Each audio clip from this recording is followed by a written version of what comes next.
All right. Welcome to the final talk of the first day of KernelCon in the Terrified Chipmunk track.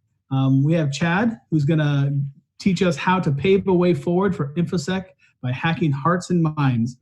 Just a friendly reminder, if you have questions during his chat or during his talk, post them in Discord in the Terrified Chipmunk channel, and I will pass them on to him. Thanks a lot, Chad. Take it away. Yeah, thanks, Jason. Hey, hi, everybody. Well, first of all, thanks. I'm grateful for your time. I know this last couple of weeks certainly hasn't been two easy ones. So thank you, and Tim and Jason and the team, Jerry, for making this all happen. It's really great, and I'm happy to and grateful to be here. This is me. I do some stuff. I'm whimsical on Twitter. Why? We'll start talking about why it might be worthwhile anyway. It's pretty lofty title, right? I definitely admit that. But I think it's time. I mean, I wrote this a few weeks ago, and so it's nice that it's still kind of timely with everything that's happened. No way I could have known, or any of us could have known this, right? But we're going to talk about how and why resilience is a behavioral challenge. It's maybe one of our largest challenges. Our challenges are not technical.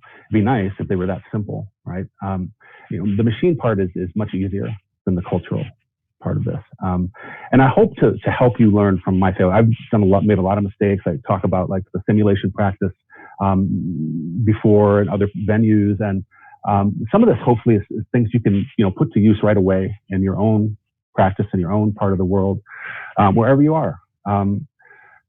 So these are the things we're going to talk about today. Talk about, how learning to consider an audience.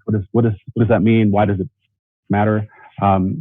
We look at maybe was the world, at least in the U.S., the world's first InfoSec policy. We're going to talk a little bit about the rise of audience-centric design and paving the path forward. What this all means. Like, I'm not going to leave all these big problems looming out there. I want to let you walk away with some ideas and maybe share some back. So, why and how I learned to consider an audience. The arc of my work life. Started at a hospital. I was an orderly. It was the first job I ever had. My path to information security is probably a lot like a lot of you. This is very meandering. And it wasn't until I was a teaching assistant in a small private school, Mercer Island, funded by Paul Allen. This was like 1995 in Seattle, and my job was to assess these high-functioning kids that were off the map, brilliant, and they just wanted to be able to assess these kids so they could, secure the subsidized monies to provide the services that they needed. And so our job was to capture accurate assessment data through whatever, unorthodox method we could. We didn't really have any rules, just as long as we got that data and we're able to make that, make sense to all the people that needed it. And there was a student there. My sweet spot was kind of between 6 to 9. I was building a lot of on and offline curriculum for around 6 to 9 year olds. And one kid came in and all he really cared about were levels of rainfall and maps. And he had most of these levels of rainfall and maps linked together in his mind. So you asked him like how much rain fell in Muncie, Indiana in like May of 1971, he'd tell you, right? Like crazy, off the charts kind of stuff. But we couldn't assess him in math. It was really hard. And one of my colleagues there, they tried and failed trying to, accurately assess this kid. He just didn't trust them. He was like, beat it, kick rocks, right? He didn't want to give him the time of day and take a test. And my colleague was like, he walked out of the room like, man, if you're teaching these fish how to swim, you help put them in the water. This water's all wrong. You got to do something about this. And we had to all take a step back. And this is, not to talk too much about it, but it's just to say that unless we can find something simple, a universal experience or something that we can all achieve or do, this common experience that we can then connect on and build trust, right? Because that was the missing piece in our success was we had to build trust with they're not going to take a test because like we're chopped liver. Like, why should they care about doing their best, working up to their capacity for us, right? What do they get out of it? And so it was this is actually the drawing that I used to teach these kids to do. Someday it just occurred to us to maybe just teach them to draw some stick figures, and through that we could assess comprehension and math and like use all these different contexts. And we wrote software on it. This was like complex thing to do these 3-pane storyboards. And we were like, you know what? We're funded by Paul Allen. We have a copy of Flight Simulator right up there on the shelf. Let's try that. And it became this like huge breakthrough moment with all these custom solutions. And suddenly off the shelf stuff became like stuff we wouldn't have considered. Like, okay, we can assess math in a kid who loves planes, like this kid, and maps, because we've got airspeed, we've got, rate of ascent, fuel consumption, all these things that we can do with math to tell stories and make that data and those exercises come to life to kind of, hook these kids into like, if they don't totally trust us, at least there's something cool in it for them, right? And these are the kinds of things I discovered about the value of considering an audience. In 2000, I moved to the last frontier. I moved to Southeast Alaska, and I lived there for the next several years. And most of the things that I ended up doing there were very different, mostly like technology infrastructure, and building training around. It was really the same. Honestly, I go back to this slide.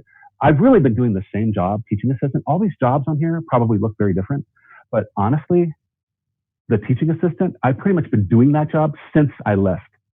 I'm just taking learning all this stuff and then translating it through a cultural lens to the people that need to understand it. That makes sense. It's really the same job. It's a teaching assistant in a sense that, how can these fishermen work more efficiently and more safely with there's like one person on a ship that size, right? One guy is like usually enough work for 0.3 people or 5 people and nothing in between. So in a lot of ways, the things I was doing there and helping non-technical audiences understand technology was very much the same, muscle group, especially in the cultural component, because if I didn't take time, I made a lot of mistakes with not being respectful and slowing my speech patterns down around native cultures that I didn't even know I was being disrespectful. I made so many mistakes and not considering my audience and being respectful of them. And speaking of audiences, I hope that my pace is okay for everyone. I'm not moving too slow or too fast. But this all to say, this really taught me a lot about the value of considering an audience, and it's really been the solution to a lot of the failures that I've had ever since then. And so now I would usually say, any questions? So next, I'd like to talk to you about the the US's first InfoSec policy. Back in 1860, there was these dudes that before Amazon, there was the Pony Express. And if we lived anywhere along this route, this was like Amazon. I mean, people were getting access to goods and services like crazy, right? I mean, this was like, instead of it taking months to go from, kind of middle America, St. John's, right, to Joseph's in Missouri to Sacramento, California, suddenly they could do it in under a month. People were flipping out. Like, you can send a letter. I mean, what they would send would almost still be true by the time somebody got it, right? Think about that. A month was like broadband for them, right? I mean, there are all kinds of problems with this, for sure, right? The rider could get sick or shot or killed by marauders. Horse could fail. I mean, they're riding these horses way too hard in the beginning. They were learning. This thing only existed for like 18 months tops, and it was done, right? The telegraph came out, but they were learning. They were saying, oh, maybe we should have more stops along this route. Maybe we should refresh the horses more quickly, right? From a resilience perspective, they were learning everything from the beginning. Word has it that this is something that a lot of these riders had to sign. I got this from a professor at the University of Minnesota. And I'm sure that, there would be some dispute about whether this is authentic or not, but I don't attend to its authenticity. This is something an artifact that is possibly something that they had, which is kind of humorous to read it if this was a kind of an information security policy of the day, where these riders had to take these, agree to these terms. But it's really hard to imagine, these riders were anybody crazy enough, willing to just ride for days across the prairie. And I can't imagine that they weren't reading people's mail, right? And like by the fire, and just like what kind of, I don't know. I just don't think that would be that unusual. Like that there shouldn't have been an expectation of privacy during this time in history, maybe, I don't know. When the telegraph replaced it, certainly they still had those same single points of failure all over the place, right? I mean, there was a lot of, refinements, certainly, but there were still the same sorts of dilemmas in the context of resilience. And this literally, like the day after, 2 days after the telegraph went live, the Pony Express folded, and that was the end of it. And I think it was sold off to Wells Fargo, and that's a whole other story. But let's fast forward a little bit. 1930, right? 1930, these are becoming mainstream for the first time. And so everybody's running over to mom's house like, Mom, check this out. You're going to believe this. Mom's like, why can't you just get a Horace Eddy? Right? So it's a very different kind of, time in that everybody, there were certain, subtle improvements being made. I mean, the spare tire, for example, like that is probably the most pure business continuity strategy. I mean, that I can imagine, right off the top of my head. It's beautiful and elegant. They were innovating. They were off to a really great start. But, and let's talk about the spare tire for a second before I get going too fast. If you haven't ever done this with a group of people, I do this in some of my simulation courses. If you haven't just taken people outside to change a tire, when this is all over, maybe, do it. It's worthwhile because, and I would usually ask, like, when's the last time anybody here changed a tire? Change a tire every now and then. It's an incredibly empowering exercise. And it's evolved so much. Like, things are color coded. Like, there's no question where you put things under the frame. And I mean, the whole experience has innovated. I mean, I would say that they have innovated in the design of that, function and that resilience component of an automobile. Okay, let's talk about 1953. So television, right? Some of the messages during this time in history about privacy and security were very different than they are now, right? Very different. Certainly some of you will remember this fella. And there's no way we could have known the kinds of decisions that he was making, the kinds of choices that he was making about atomic energy. And I mean, so many things were going to be so pivotal. There's no way we could have known that. Swanson and Sons introduced this for the very first time in 1953, the TV dinner. For the very first time, members of our family, generally the wives of the family, the nuclear family, would make the meal. Now she didn't really have to think about dinner anymore. It was starting to become a little more automated. This took off. 53 really hit its stride. So this had never existed before. This is all in the same year, right? All these things are happening. I mean, like, there's a few things in here I didn't put, like Les Paul invented like 27 tracks of guitar, and like, there's some really cool things that were also going on. We can't have time to cover it all. Post-World War II architecture made a huge shift. For the very first time, right around this time, 1953 in the US, garages were attached. And so for the very first time, we could go from our living room to our garage, to our car, to McDonald's or whatever, and not deal with anyone. We stopped going over to the neighbor's house for a cup of sugar, right? Now I'm going to play a quick video here. This was the first, in October of 1953, simultaneously, the very first advertisement targeted at children was aired during the Mickey Mouse Club. It's called the Thunderbird. It's a video. If it plays, awesome. If not, it's short and it shouldn't be too annoying.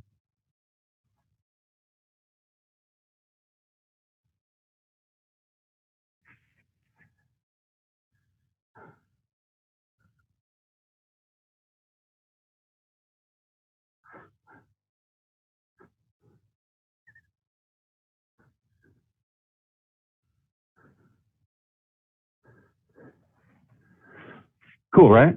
So what are some things we noticed about that commercial? The messages in that commercial are very different about security and privacy than they are now, right? I mean, was that little kid playing with anybody?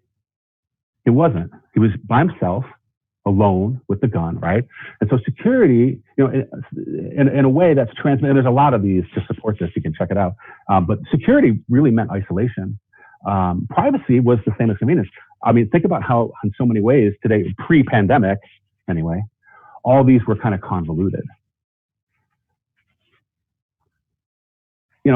None of this stuff, nobody thought about privacy and security, and when they just unleashed, it was about sharing. The whole point of these tools were to leverage information and distribute and disseminate ideas. It wasn't so much about that, isolation of security and almost the privilege of privacy, right? So that's very different. Now, today, this is a huge monkey in the wrench, right? So what resilience meant, say, even like 1811, something like that, right? Or 1863 is different than what resilient meant before 9/11, right? Resilience, the definition of resilience changed after 9/11. It's changing again right now. So how we define that is a huge shift, and it's behavioral.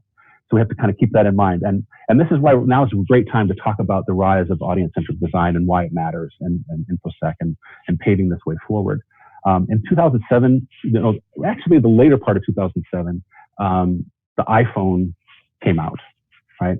And I was at an ad agency. I was a senior systems administrator that hired at Omnicom, and I was building web architectures for brands we all know and love, or hate as the case may be. And suddenly there was this device that had leveled everybody's thinking about this stuff, and people were saying user-centered, human-centered, agile, and some of these things started to pop up about social contracts and, getting rid of waterfall process flows. And some of this stuff was very fascinating. I don't know if you've ever been into an advertising agency's library, but I went into their library and I found stuff that just blew my mind. Like this wasn't anything new. It didn't occur to me that this user-centric design wasn't anything new. And this was one story I found that was really awesome.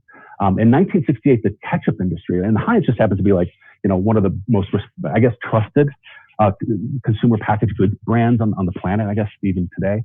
But in 68, their industry was about 140 years old. No one had innovated or done anything in 140 years. But suddenly, there's all this pressure, like airplanes and cars and travel and all this stuff was getting super competitive. They started to have competitors in the category. They had never had any competitors. They had to come up with something quick. So look what they did. Remember these? Anybody remember? I don't remember when these came out. I wasn't born yet. But the single serving, some people are going to think Fight Club, but the single serving ketchup packet, right? That was a huge innovation. 1968. Took them 140 years to get there. So fast forward to 1998, and I haven't really done anything else interesting lately. Lots of other companies are popping up, Sriracha and Tabasco and all these other companies are coming up with flavors and all these things that are making the market really slim for them, really tough. They're going to have to come up with an idea. So they hired this new guy, this new president, and he's got this big idea. He's like, hey, what do you guys think about this? And it was totally nuts, right? No one would listen to him. It took them until 2002 to get somebody to listen to him, for them to design the upside down ketchup bottle, because for years, everybody, for 70 years, people complained about being able to get that last bit of ketchup out of that glass bottle. It was driving people insane. And finally, some guy shows up at Heinz and he's like, we got to do this thing. And it took him 5 years to get anybody inside to listen to him and do this thing. And finally, they launched this thing, and everybody was there were the haters who were hoping this was going to fail. And they got the numbers back a year later. Not only did Heinz kill it, they lifted up the entire industry, right? Because everybody caught onto their idea and innovated and they iterated on it. And that's the idea, right? Do it together, right? And so what did they learn from that? Man, you can make a lot of money by making things less annoying. And it was this fundamental thing that we think that everybody, of course, but these obvious things that are under our noses all the time. So let's think about this for a second. If this is our brand-centric model, right? And we've been trying this for a long time with mixed degrees of success. Our audience might not care about the attacker very much. It's possible. They may not understand jargon at all, right? If we're talking to this crowd, I'm talking to you guys, we can get into, telemetries and all the inner workings, the hidden machinery of some of this stuff. But for everyday folks, they already feel scared and like ignored by a lot of this stuff, right? And it's not really working with their nature, how they're going to do and do things anyway. It's really in some ways really abrasive and up against how nature would work. Like if we were going to do controlled burns in a forest, for example. But something like resilience is a little bit different. It's a different word. It's a different way to approach it, and it's much more audience centric.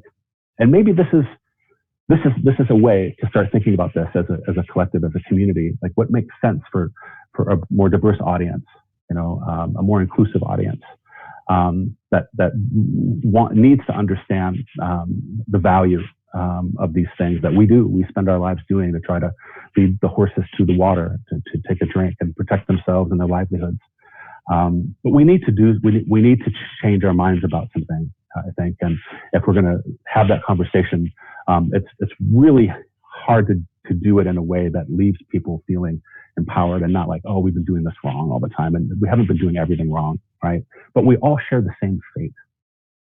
We are all connected. And when one piece of string or one thing over here, I think the powerful thing about these pandemic days is, I think for me personally, it brings this so much to the forefront of everything. I mean, it's already in the back of my mind and everything that I do, but on these days, it's like, wow, it's all connected, and the decisions that we make, when we ignore one tree in the forest, there will be some consequences for that.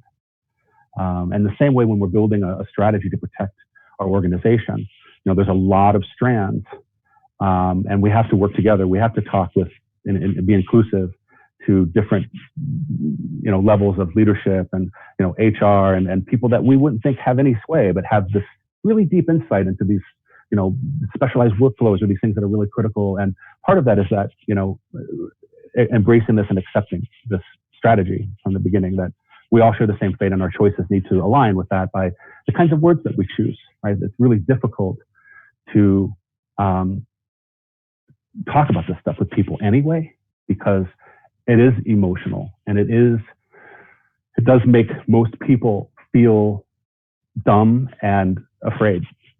And the kinds of stories that we choose and the analogies that we choose impacts the outcome. It doesn't just impact the audience and the overall engagement or that particular meeting or that particular deliverable. It affects the entire outcome. And I made these mistakes so many times before I finally had to, learn that how transparency about these issues, these grieving processes, even, right? These kinds of things where we're going into these cultures, we're maybe doing an engagement, offensive security engagement, a defensive security engagement of some kind, and even the kinds of interactions that we have casually on the side, what we think are kind of tertiary, are part of the overall outcome. And it's not easy to use less jargon. It's really not. But I have seen so much success when I choose my words very carefully, and I'll give you some examples, right? Like when we talk about cybersecurity, what that means for a lot of people in their minds is something more like this. They may not think of, them in similar terms as us, right? A lot of them think of it as this incredible complexity that is way beyond their capacity, right? And so they immediately feel like they can't do their best. They can't learn. They can't do this thing. And I imagine some of you who might be listening have done this for an aunt or an uncle or a grandma or a grandpa. And then we didn't try to explain to them when we handed them the two remotes on the right. We just gave it to them, and it was instantly a better experience for them. And they went, oh, now I can play my VHS. Now I can play my DVD. Thanks, son. Whatever. Here's another example. In choosing our words, like we could come into the room and say, we're here to teach cybersecurity awareness. Or we could come into the room and say something like, we have some ideas to share for improving your resilience to unplanned events like human error, cybercrime, and even pandemics. So you can protect yourself, your family and friends, and your livelihood. And the outcome, the way that our audience experiences those two things are very different, right? So these are some things that it took me a long time to have some success by catching myself, trying to abbreviate and shorten things to save time and do it. I had to force myself to make the time and the presence which isn't easy. I mean, I know this, I told you at the beginning, this is lofty, so I lost you already. Okay, you hung in there.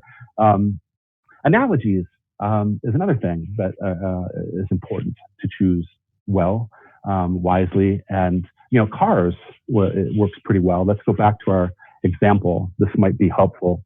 Hopefully you can use some of these right away in your own lives. But this idea of the automobile, right? I mean, we don't think even when these were new, we didn't think about risk.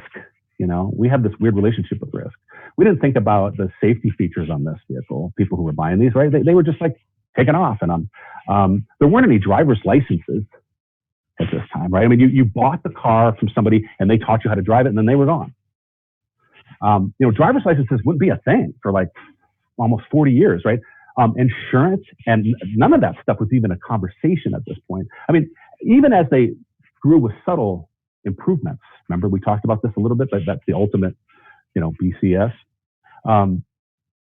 They got slicker and they got faster, but they didn't get any safer, right? I mean, this was still like death trap stuff, right? And car insurance wouldn't even be a conversation for like 20 years, right? I mean, it's kind of wild to think about, but you see why this is a good analogy for tech, right? I mean, you learn to drive from the person who sold it to you.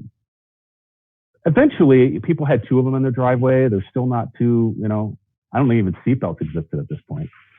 Now, as time goes on, I can still remember when we could buy a car that didn't have airbags, or a car that had one airbag for the driver, and you survived, but your entire family is wiped out.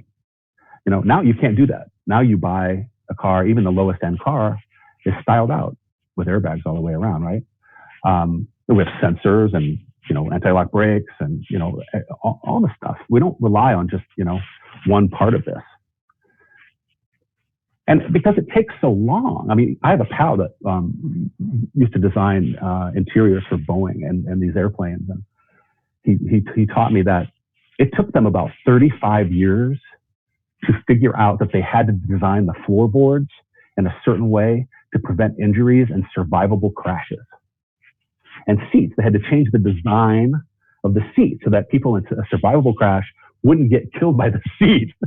It took them a long time to learn that stuff because of this, right?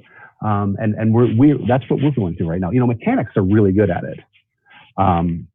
They've had a lot more practice. Mechanics.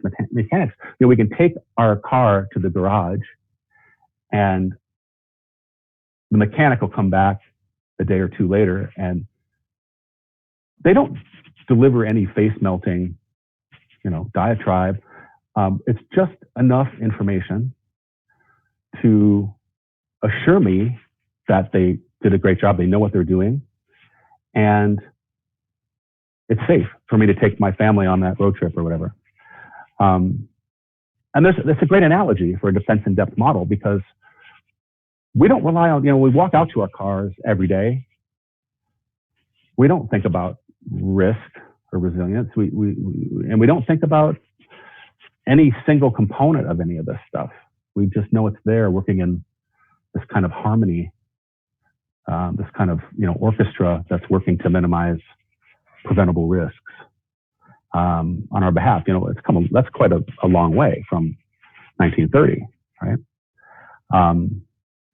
Talking to regular people, using this as an analogy with everyday people, for example, to talk about the defense in depth model for InfoSec is useful. It's very successful in a lot of diverse audiences that I've worked with. It's easier for them. You can map some of these things to parts on a car, or these slides will be available for you to use later, right? I mean, but we can't, if we're talking to a group of people, learners, that we don't just focus on AppSec and data security and privacy, or host security, or network security, or physical security, or the policy side of things. We need all of these things working, in harmony with each other, in order for it to be successful, and to minimize, those preventable risks.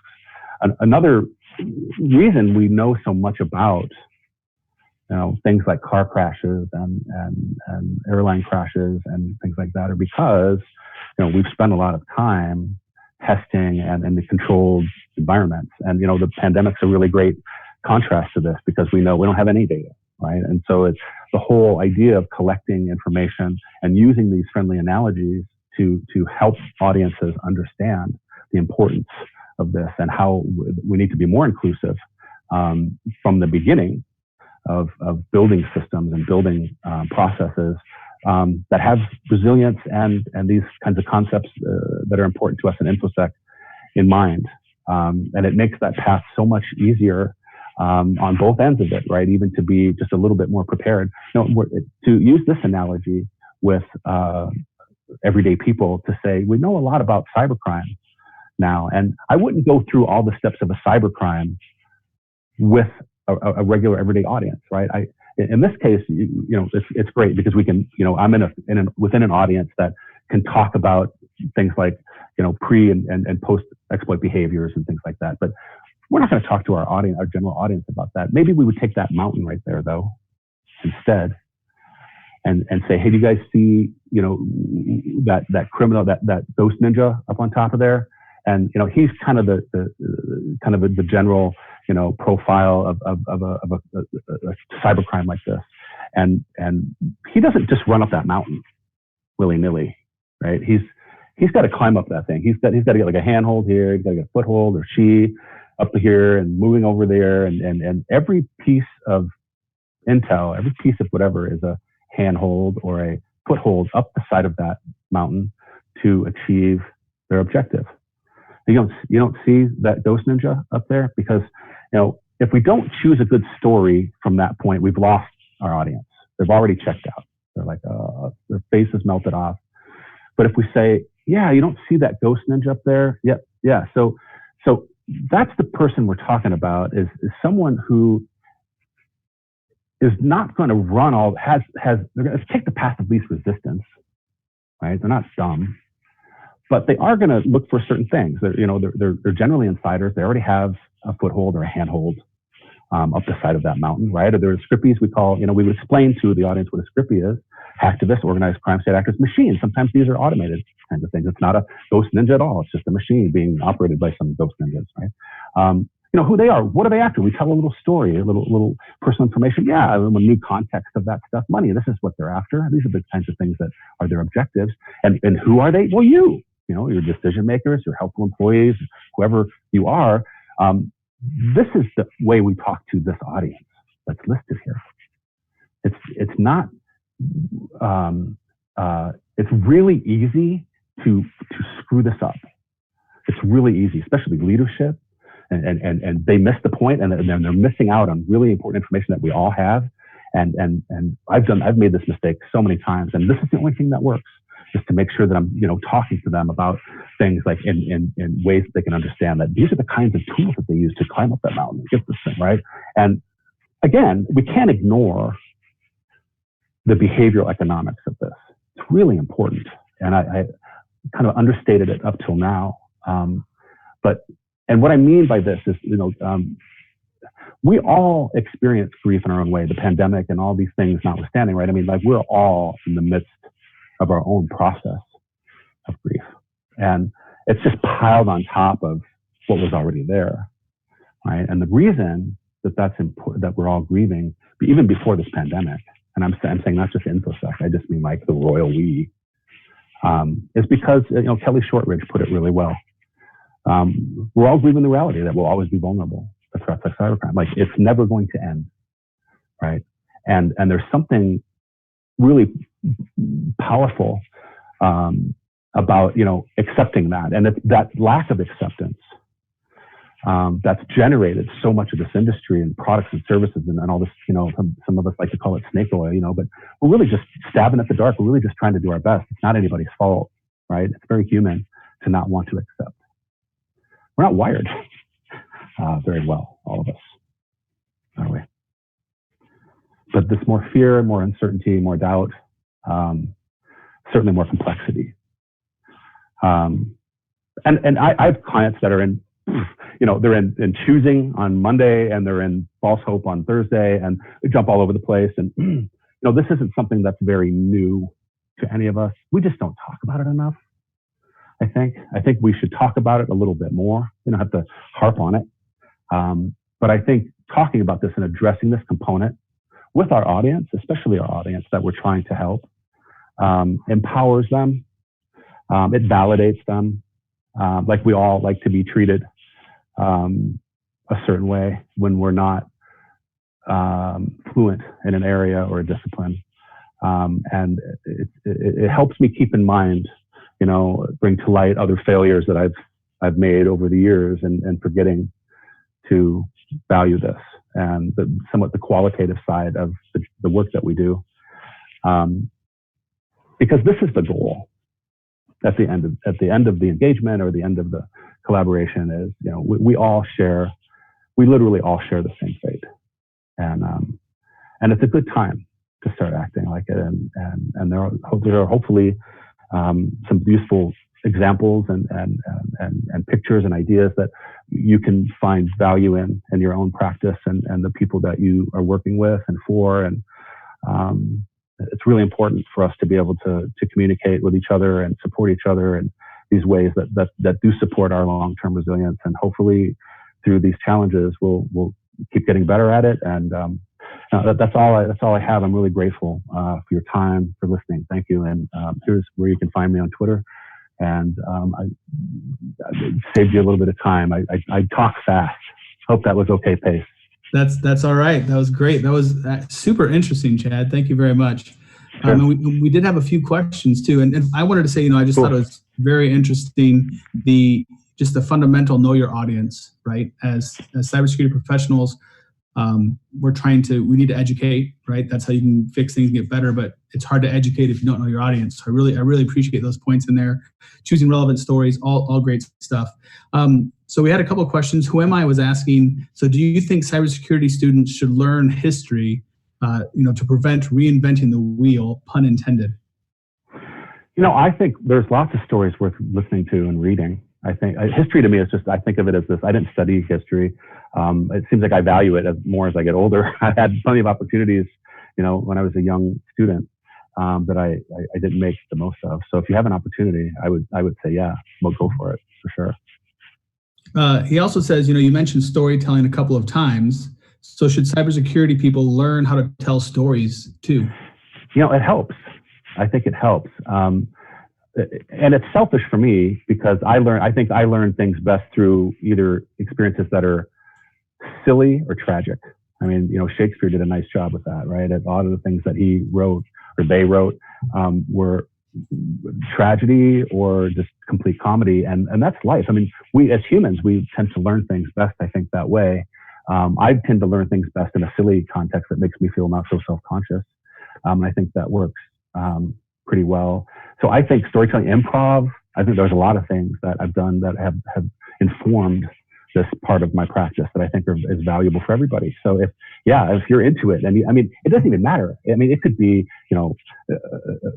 building instruments. Maybe you're a luthier, or maybe you're an apiary. You keep honey, there's all these things that can inform what we do. And I think the not that we have to be busy every weekend, but there's something to be gained and pulling an analogy from a shared experience, or especially something as universal as some of these hobbies and things can be, into our work, and sharing that humanity with people. It really cuts through a lot of BS, I think. Well, thanks, Chad. That was a great talk. We really appreciate you, and thank you for being a part of KernelCon, especially going virtual. It's great. Going through this with us. And thank you. Thank you. Appreciate your time today, man. Yeah, catch you guys around.